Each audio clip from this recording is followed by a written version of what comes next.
Lelaki yang menderita bila dipuji. Cerpen karya Ahmad Tohar. Sebuah kisah yang menceritakan seseorang yang bernama Pak Mardanu.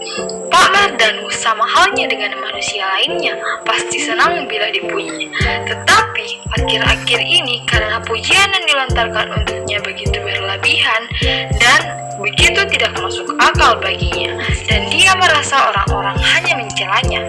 Bahkan dia juga merasa risih hingga menderita karena pujian tersebut.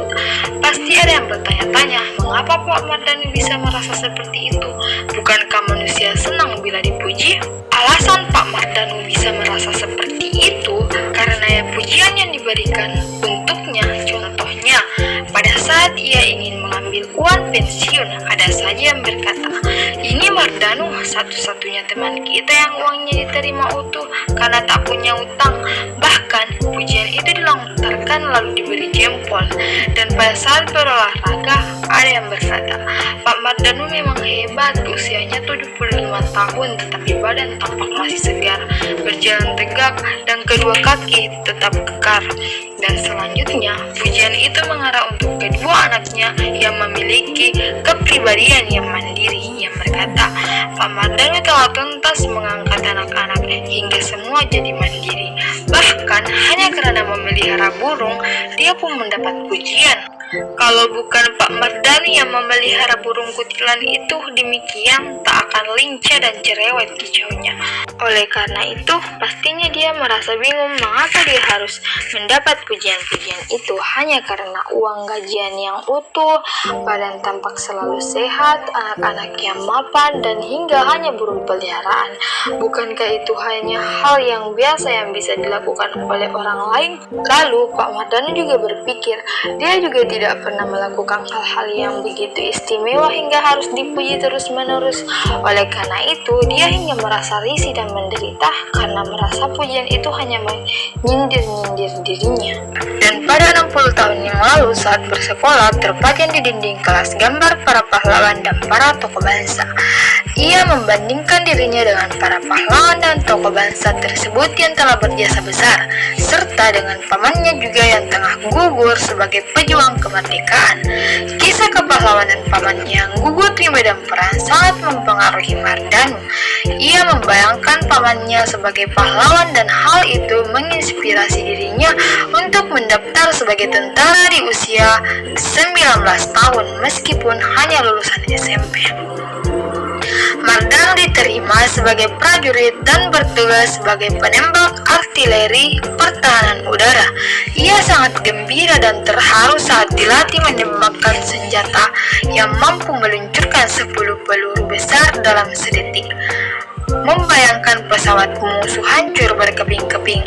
Bayangan pertempuran sering muncul dalam mimpi Mardanu. Suatu malam, ia bermimpi mendapat perintah siaga tempur dan menembakkan ratusan peluru ke angkasa untuk menghadapi pesawat musuh.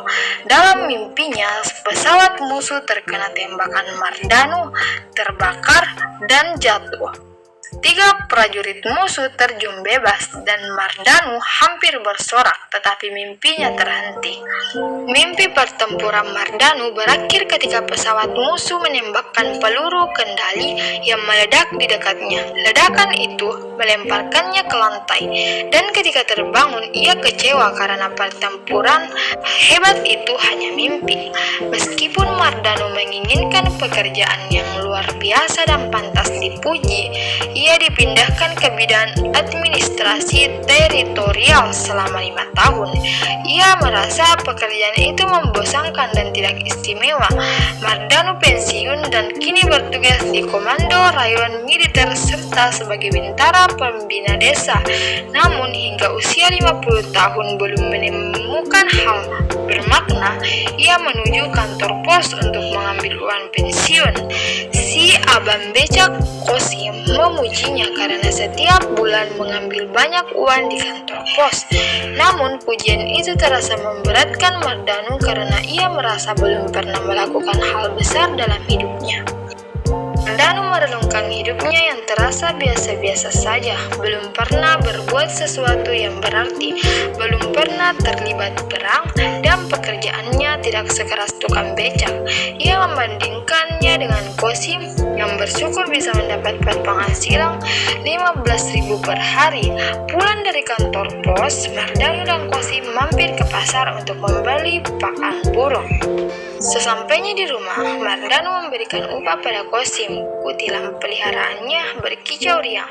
Mardano menikmati tingkah burungnya hingga ia harus menoleh karena ada sesuatu.